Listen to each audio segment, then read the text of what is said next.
Bonjour, je suis Isis du blog lesnouveautravailleurs.fr. Bienvenue dans cette 21e vidéo du défi 30 jours dans laquelle je vais te partager une règle de productivité que j'ai mise en place et que j'ai appelée la règle du tout ou rien.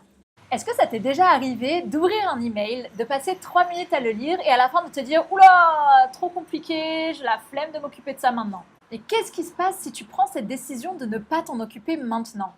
Tu devras noter que tu dois le faire plus tard, environ 1 minute. Tu devras réfléchir au meilleur moment pour le faire, environ 2 minutes. Tu devras relire l'email et te replonger dedans, 3-4 minutes. Et les 3 minutes que tu as passées aujourd'hui à lire l'email, elles seront gaspillées. 3 minutes, ça peut paraître pas grand-chose, mais si tu prends cette habitude et que tu accumules ce comportement, tu vas accumuler les 3 minutes, 3 minutes, 3 minutes et tu vas perdre en productivité. Donc moi, pour gagner en productivité, j'ai mis en place la règle du tout ou rien. Si je commence à lire un email, alors je m'engage avec moi-même à le traiter.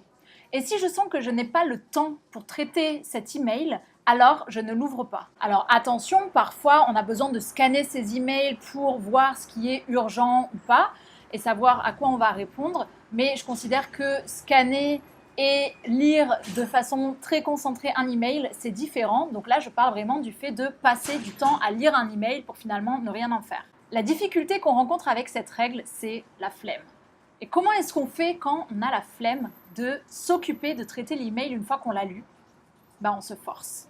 Par exemple, moi, hier, sur Slack, mes copains de Wi-Fi Tribe étaient en train de commencer à organiser notre première semaine au Mexique, où on serait juste quelques-uns et tout le monde n'arrivait pas aux mêmes dates. Donc, ils essayaient de voir comment on allait faire pour se loger. J'ai tout lu, et quand je suis arrivée à la fin, je me suis dit « Oh, non mais je sais pas, trop compliqué, je viens de me lever, j'ai pas envie de m'occuper de ça. » Sauf que j'avais déjà passé du temps à lire. Et j'ai failli leur écrire « Écoutez les gars, je sais pas trop comment on résout cette situation, désolé, je sais que ça aide pas trop. » Puis je me suis dit, si j'écris ça, je vais perdre 2 minutes à écrire un truc qui sert à rien. Voire je vais les agacer. Donc je me suis arrêtée, j'ai respiré un bon coup, je me suis concentrée, je me suis dit quel est le minimum que je puisse faire qui va quand même faire avancer les choses et qui va pas me demander plus de 2 minutes. Plutôt que d'écrire ma phrase de quelqu'un qui a la flemme, j'ai écrit 3 scénarios possibles, 3 répartitions possibles dans les appartements. Donc moi, je me suis occupée de la première étape, ça m'a pris 2 ou 3 minutes et derrière, j'ai laissé le groupe s'occuper de l'étape suivante. Comment mettre en place la règle du tout ou rien de ton côté ? La prochaine fois que tu reçois un email et que tu t'apprêtes à l'ouvrir pour te concentrer et le lire, demande-toi si tu as vraiment le temps de le traiter et de t'occuper d'envoyer une réponse. Si ce n'est pas le cas, arrête-toi tout de suite, ne lis pas cet email, garde-le pour plus tard. N'investis du temps de lecture que si tu peux t'occuper de traiter la réponse derrière. Je te remercie d'avoir regardé cette vidéo et je te dis à demain pour la prochaine. Salut!